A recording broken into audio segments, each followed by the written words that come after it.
ஒவ்வொரு கட்சிக்கும் ஒரு நோக்கம் இருக்கிறது. அந்த நோக்கத்தின் அடிப்படையில் கோரிக்கைகளை வைப்பது இயல்பானதுதான். விடுதலை சிறுத்தைகள் கட்சி தேர்தல் அரசியலை அடியெடுத்து வைத்த காலத்திலிருந்தே நாங்கள் முன்வைக்கிற முக்கியமான கோரிக்கைகளும் இதுவும் ஒன்று.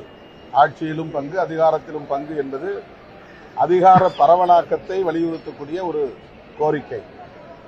1999 இதை நாங்கள் பேசி வருகிறோம். 2016 வாக்கில் தமிழகத்தில் கூட்டணி ஆட்சி என்கிற பெயரில் ஒரு கருத்தரங்கத்தையே நாங்கள் அனைத்து கட்சி தலைவர்களை அழைத்து நடத்தியிருக்கிறோம்.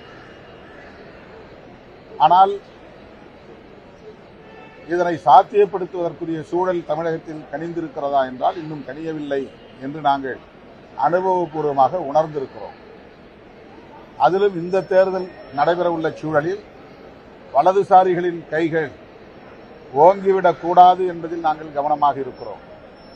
அதாவது இப்படிப்பட்ட கோரிக்கையை எழுப்புவதன் மூலம் கூட்டணியில் சலசலப்பு ஏற்பட்டு பலவீனத்தை அது ஏற்படுத்திவிடக்கூடாது, அதன் மூலம் வலதுசாரிகளுக்கு ஒரு வாய்ப்பை வழங்கிவிடக்கூடாது என்பதில் கவனமாக இருக்கிறோம்.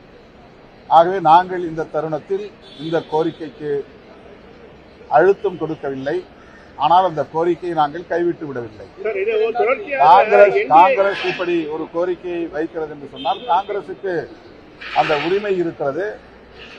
அது கட்சிக்குள்ளே, கூட்டணிக்குள்ளே பேசி தீர்க்கப்படும்.